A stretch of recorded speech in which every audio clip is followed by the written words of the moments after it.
Saludar ya a nuestra primera invitada del día de hoy, la gerenta del Banco Central, Verónica Artola. Muy buenos días, gracias por acompañarnos. Buenos días, Sofía, y a todos los televidentes, muy buenos días. Hemos planteado dos temas para conversar con usted. Por un lado están las reformas o la ley de crecimiento económico, que incluye reformas al Código Monetario y Financiero y también pues reformas tributarias, y también por otro lado la proforma presupuestaria que ha sido presentada a la Asamblea Nacional.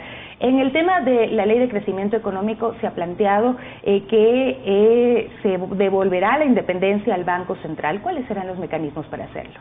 Bueno, más que devolver, porque devolver parecería que estamos regresando al pasado, sino es construir una nueva independencia que sobre todo lo que nos permita a nosotros es tomar las decisiones de manera técnica, sin depender del poder económico, como pasó tal vez en 1999, ni tampoco depender del poder político, lo que pasó en los últimos años. ¿Por qué esto, Sofía? Porque lamentablemente se utilizó al Banco Central, se utilizó los recursos del Banco Central, que son recursos de todos, se utilizó a la Reserva Internacional para financiar algunos gastos que no necesariamente eran los que la Reserva Internacional, el Banco Central, lo debía hacer.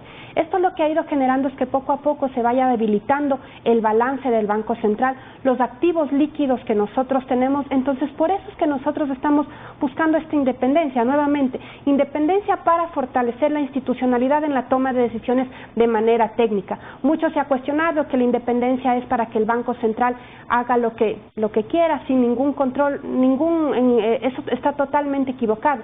Incluso en la reforma que nosotros estamos poniendo ahora, tenemos algunos controles adicionales que no teníamos ni en la Ley de Régimen Económico, ni en el Código Orgánico Monetario Financiero. Por ejemplo, informes a la Presidencia de la República, a la Asamblea Nacional. Vamos a seguir controlados, por ejemplo, por la Contraloría General del Estado, porque vamos a seguir manejando recursos públicos. Entonces, creo que esos son algunos de los matices importantes que lamentablemente también se ha mal informado a la ciudadanía. Ayer yo seguía muy de cerca el debate de la Asamblea Nacional. Creo que los asambleístas todavía no entienden, los que estaban cuestionando un poco el tema de la independencia, que este tema es para las decisiones técnicas. Se cuestionaba, por ejemplo, el tema de contratación pública del Banco Central. Ese es un tema que nosotros buscábamos para mejorar, pero es algo que si desde la Asamblea se quiere quitar, por ejemplo, y se cree que eso no es lo óptimo, pues no hay problema. Pero lo importante y que no debemos cuestionar es que el Banco Central es la entidad técnica, asesora del gobierno, que tiene que tomar decisiones independientemente. Economista, usted manifiesta que el Banco Central tiene algunos problemas en este momento. ¿Cómo podría recuperarse a lo largo del tiempo y cuáles serán los mecanismos específicos que permitan esa recuperación de la reserva? Básicamente nosotros estamos viendo por tres caminos. Como decía, tomar las decisiones de manera independiente con un directorio formado por miembros que puedan tomar estas decisiones sin tener una junta de regulación como existe ahora, que esté por encima del Banco Central. Después, por fortalecer la reserva a través de ya no invertir en el Ministerio de Economía y Finanzas, de ya no generar algún tipo de línea de financiamiento para la banca pública, sino que por el contrario ya tenemos todo un plan de pagos que va más o menos hasta el año 2026, en donde el 90% de los recursos se recuperarán. Recordemos, Sofía, también que el Banco Central en este momento tiene alrededor de 2.200 millones en acciones de banca pública. También en la ley, en la reforma, se está poniendo que esas acciones tienen que ser recompradas nuevamente por el Ministerio de Economía y Finanzas, lo que permitirá, por supuesto, fortalecer a la institución. Y en cuarto lugar, y una cuarta tal vez, que el Ministerio de Economía y Finanzas, una vez que se apruebe la ley, tendrá que capitalizar al Banco Central en alrededor de 100 millones de dólares. Nosotros, para comentarles, nosotros actualmente tenemos una reserva que bordea los 4.300 millones, pero nuestro patrimonio no supera los 3 millones de dólares. Entonces, la verdad, una situación así en un Banco Central no es sana, y por eso necesitamos también que esa capitalización se dé para fortalecer a la institución. En este caso, el Ministerio de Finanzas, la banca pública, ¿cómo funcionará esa devolución de los recursos? Usted dice hay un plan de pagos hasta el 2026, pero el Estado también está en una situación difícil económica, no tiene recursos, tiene un déficit fiscal. ¿Cómo devolver esos recursos al Banco Central? Hemos trabajado de manera coordinada tanto con banca pública como Ministerio de Economía y Finanzas, porque desde Banco Central tampoco queremos ser irresponsables y decir, si aprueba la ley y el día de mañana me pagan, porque son alrededor de 4.500 millones entre estas dos instituciones, o banca pública y Ministerio de Finanzas, que tendría que devolver al Central. Como usted dice, eso sería una presión fiscal muy grande. Por eso es que hemos hecho un cronograma de pagos en donde el Ministerio de Finanzas no tiene tanta presión para pagar, por ejemplo, amortizaciones de deuda externa, que nos pague. Por eso es que el plazo se va hasta el 2026, no estamos hablando de 2, 3 años, sino sino son alrededor de 7 años que nos tomaría recomponer todo el balance del Banco Central, y con esto, como digo, para no generar un impacto. Y un tema también importante aquí, que tal vez eso no se ha discutido, es que en el cambio del Código Orgánico también se está mejorando la gobernanza de la banca pública. ¿Para qué? Ha habido conversaciones, por ejemplo, con organismos multilaterales como el Banco Mundial, que nos han dicho, si hay este fortalecimiento de la banca pública, también estos organismos o banca extranjera podrían colocar recursos frescos en banca pública y no depender del balance del Banco Central, no depender de la Reserva Internacional, que creo que ese es el propósito. Y ahí sí la banca pública podría colocar más crédito en mejores condiciones a los ciudadanos en proyectos productivos. En el tema de las reservas, quizá es difícil de entender para la ciudadanía para qué funcionan las reservas, ¿no? Y el papel del Banco Central en sí. ¿Qué podríamos decir al respecto? Porque hay quienes han cuestionado también que las reservas es dinero guardado que va a bancos estadounidenses o que va a bancos extranjeros y no se queda en el país. Básicamente, nosotros como Banco Central, y eso es lo importante, somos el pilar, la institución más importante en la dolarización. ¿Por qué? Porque al no emitir moneda, todos los dólares que se generan y que ingresan a la economía a través de exportaciones, por ejemplo, a través de endeudamiento externo, todo tiene que ingresar al Banco Central, y a través del Banco Central después se distribuye y se hacen los pagos que se necesitan. Entonces, esto va fortaleciendo la Reserva Internacional. ¿Y qué es la Reserva Internacional? En un ejemplo claro, en una familia, es toda la plata que yo tengo, todos los recursos que yo tengo en mi cuenta de ahorros. Y con esa cuenta de ahorros, ¿no es cierto?, yo puedo pagar la pensión de mi hijo, yo puedo pagar la luz, el agua, el teléfono, puedo pagar el arriendo. Pero si yo me empiezo a quedar sin recursos en mi cuenta bancaria, entonces ya no puedo generar estos pagos. Y ahí empiezo a tener que pedir prestado o a quedar debiendo algún tema, y es complicado. Eso mismo pasa con la Reserva Internacional. Si yo me empiezo a gastar justamente para pagar amortización de deuda, para pagar importaciones, para pagar o para dar todos los dólares en la economía, los físicos, que también es responsabilidad del Banco Central, y no tengo, y empieza a disminuir y me empiezan a demandar mucho más, podríamos nosotros entrar en una complicación. Como digo, en este momento la Reserva Internacional está bien, es decir, todos los recursos que tenemos en nuestra billetera para cumplir nuestras obligaciones está bien, pero eso no quiere decir que tengamos que esperar un momento de vulnerabilidad del Banco Central para aprobar una nueva reforma. Economista, también el tema del directorio del Banco Central, esto que se ha cuestionado, y la creación de una junta monetaria, ¿qué funciones tendrá cada una? Actualmente existe la Junta de Regulación de Política Monetaria Financiera. En ese cuerpo colegiado se toman las decisiones de política monetaria, de regulación bancaria, de seguros y de compañías, básicamente. Lo que estamos proponiendo ahora es que esta junta siga existiendo, pero se quiten todas las responsabilidades que son, o todas las atribuciones de política monetaria. Esta política monetaria la tomaría el directorio de Banco Central, formado por 5 miembros nombrados por el presidente de la República.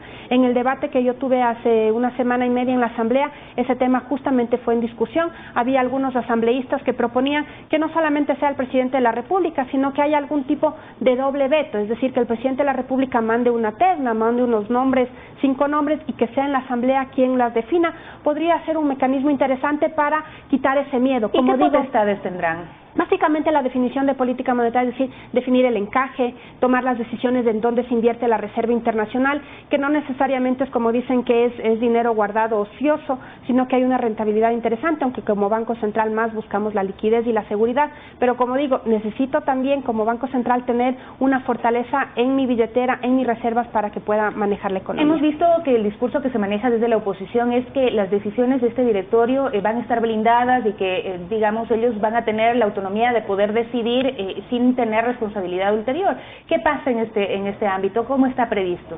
Sofía, ahí yo considero que está mal leída la ley, porque como decía al inicio, si hay algunos controles que tanto el directorio como en general toda la institución tendrán que seguir, control de la superintendencia de bancos en algunos puntos, también tenemos el control de la Contraloría General del Estado, que tendría que ser, pero lo importante es que las decisiones también se puedan tomar de manera independiente. En el 99, por ejemplo, pasó que habían otras instituciones que le obligaron al Banco Central a dar créditos a las instituciones financieras privadas, y ya vimos lo que pasó. En los últimos años, como digo, el balance del Banco Central se fue debilitando. Entonces sí es importante que se tomen decisiones, pero no quiere decir que no van a tener ninguna responsabilidad, sino que van a ser controlados por los órganos que corresponden. ¿Qué pasa con los bancos? ¿Cuál va a ser los mecanismos que tengan de control también los bancos? Porque hemos visto a la superintendenta de bancos en este momento ha tenido un discurso muy fuerte en contra de esta ley de crecimiento económico, y sí sería importante aclarar desde el punto de los proponentes, desde el Estado, desde el Banco Central, estas reformas dejan abierto la posibilidad de que se puedan sacar los recursos de los bancos indiscriminadamente. En ningún momento, Sofía. Incluso había un debate del coeficiente de liquidez doméstico, que es básicamente el que generaba que, bueno, entonces van a salir, yo escuchaba a algunos analistas, 2.500 millones de dólares del Banco Central y de la economía. Eso en ningún momento, eso no está sustentado. En este momento el sobreencaje y digamos los recursos excedentarios, y que si los bancos, todos los bancos y todas las cooperativas decidieran sacar mañana, son alrededor de 600 millones de dólares. Entonces eso no pondría en riesgo, pero incluso así, no es que mañana se aprueba la ley y este indicador automáticamente desaparece, sino que se dice que va a ser una disminución progresiva y que tienen que ponerse de acuerdo Banco Central, Junta Financiera y Ministerio de Economía y Finanzas, viendo la sostenibilidad de la economía. ¿Y por qué esta reforma? ¿Qué efectos espera causar? Lo que buscamos es que los bancos y las cooperativas, en general las instituciones financieras, también puedan tener más recursos líquidos para que puedan colocar sobre todo en crédito y en crédito productivo, que ayude a dinamizar la economía. Ahora, el otro tema que tenemos que tratar también es la proforma presupuestaria 2020. ¿Cómo han sido distribuidos los recursos que se presentan en esta proforma que está establecida en 35.000 millones de dólares, un poco más, ¿no? Bueno, Sofía, nosotros particularmente como Banco Central participamos en un tema puntual en el tema de la proforma, que es la proyección del crecimiento económico, es decir, la proyección de cuánto esperamos que en el 2020 la economía vaya a crecer. Entonces, la distribución, el Ministerio de Economía lo maneja, están cumpliéndose todos y cada uno de lo que se establece también en la Constitución, el crecimiento en educación, el crecimiento en salud. Definitivamente hay que hacer también algunos ajustes en el gasto corriente, porque no podemos seguir endeudándonos para pagar gasto corriente. Entonces eso es un tema importante, y como decía, en lo que corresponde a Banco Central, tenemos proyectado que el próximo año vamos a crecer en alrededor del 0,6%. De todas maneras, en este año 2019, y aprovecho para comentarles, tenemos que hacer también un ajuste a la previsión de nuestro crecimiento, porque por todos los acontecimientos que todos conocemos de los últimos días, definitivamente eso sí tuvo un impacto en el crecimiento de la economía. Se cerraron pozos petroleros, no se pudo exportar todo lo que se necesitaba, hubieron productos incluso que se dañaron. Entonces estamos con el acompañamiento del Banco Mundial haciendo esta estimación para los próximos años. Pero más o menos, ¿qué información se tiene al respecto? Porque la proyección tampoco es que era la mejor para este año en crecimiento, es decir, ¿habrá un decrecimiento más bien a lo que se había planteado? Sofía, la verdad todavía no tenemos los datos, no quisiera pronunciarme, pero como usted dice, para este año 2019 la estimación era del 0,2%, entonces de acuerdo al sector privado, públicamente ellos lo han dicho que es una afectación entre 2.000 y 2.500 millones de dólares, eso significa 2 puntos del PIB, entonces me podría asumir o podría considerar que definitivamente estaríamos en un terreno complicado de crecimiento de la economía este año 2019, y es una pena porque habíamos venido al menos de estos 2 primeros trimestres de los que tenemos datos, crecimientos leves, pero crecimiento. El último dato es de 0,3%, y esto definitivamente va a afectar a la economía, pero esperamos, como digo, en el año 2020 tener un crecimiento del 0,6. En esta proforma presupuestaria, ¿cuáles son los factores macroeconómicos que se toman en cuenta? ¿El precio del petróleo y demás? Tenemos el precio del petróleo alrededor del $51 por barril, el crecimiento de la economía, como decía, también el tema de exportaciones, importaciones, el consumo de los hogares. Esas son las variables que desde Banco Central también medimos para que se pueda estimar cuánto se podría necesitar para financiar los diferentes recursos desde el lado del sector público, y ahí vemos, por ejemplo, por el lado de exportaciones que creemos que van a crecer, el lado de importaciones ligeramente reducir, y todavía el consumo de los hogares vemos que no va a ser tan dinámico como ha sido estos últimos años. Para esta Proforma 2020 se tomaron en cuenta factores como lo que se está tratando en la Ley de Crecimiento Económico, el tema de la discusión de los subsidios, o no está incluido, y qué podría pasar para el siguiente año ya cuando se aprueben estas leyes, si es que lo hacen, o pues se presentan cambios en el tema de subsidios. En la Proforma todavía no está considerado porque estamos esperando que se apruebe la ley y ver realmente cómo termina. De todas maneras, si es que se aprueba como nosotros desde el Ejecutivo la mandamos, pues tendríamos recursos adicionales para invertirlos sobre todo en gasto público, que es lo que necesitamos, reactivar algunos temas por ahí. También lo que se ha visto es en el tema de los subsidios, hasta no finalizar los diálogos, el presidente lo ha dicho claramente, hasta no finalizar los diálogos y realmente ver cómo podemos optimizar ese tema, se lo va a revisar. De todas maneras, el ministro Martínez también lo comunicó, que de los 1.400 millones de dólares que estimábamos ahorrar por el lado de subsidios, en esta Proforma solamente está considerando alrededor de 600 millones. De todas maneras, hay que ver cómo se va a focalizar y ver el mejor canal por el tema de subsidios. En la Proforma se habla de destino para combustibles, 1.956 millones de dólares. ¿Esto es lo que subsidia el Estado en tema de combustibles? Alrededor de exactamente de 2.000 millones entre gas, diésel y gasolinas, básicamente. Muchísimas gracias por acompañarnos, economista. Pues ahí están algunos temas que se están tratando también en la Asamblea Nacional, el tema de la Ley de Crecimiento Económico y también la Proforma para este 2020. Verónica Artola, gerenta del Banco Central, era nuestra invitada. Con ella hacemos una pausa y enseguida regresamos con ustedes con más de Primera Impresión.